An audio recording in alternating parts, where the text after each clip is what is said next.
Unit 2, Using Objects. Topic 2.3, Calling a Void Method. At this time, we will learn how to define behaviors or methods of a class. We have mentioned constructors, which are used to construct or instantiate objects.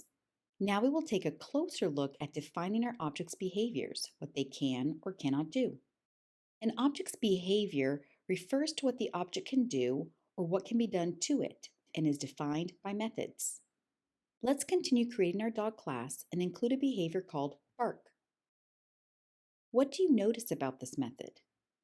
Look at how the method is called in the main program. How is it connected to the object D1? You might notice the use of dot notation to access a method on an object. Procedural abstraction allows a programmer to use a method by knowing what the method does, even if they do not know how the method was written. System.out.println is a good example of procedural abstraction that you have already used. You know how this code works. It is used to display information, but you may not know how this method was actually written. For those interested in learning more about what's behind system.out.println, click on the emoji. This is a method signature.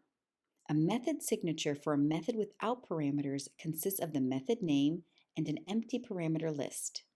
A method or constructor call interrupts the sequential execution of statements, causing the program to first execute the statements in the method or constructor before continuing.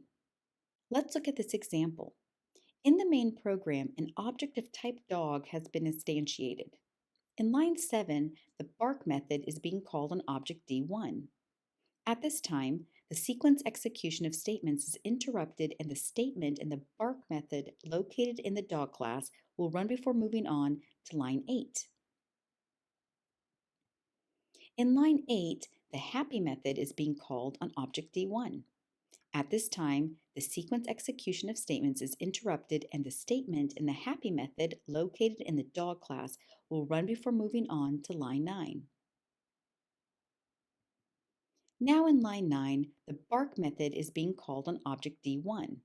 The sequence execution of statements is interrupted and the statement in the bark method located in the dog class will run before moving on to line 10. To summarize, once the last statement in the method or constructor has executed or a return statement is executed, flow of control is returned to the point immediately following where the method or constructor was called. The bark and happy methods are non-static methods. They are called through objects of the class using the dot operator. Void methods do not have return values and are therefore not called as part of an expression. In this example, I have not initialized the object variable D2, making it a null reference. If I try to call a method on that, I will get an error. This type of error is called a null pointer exception.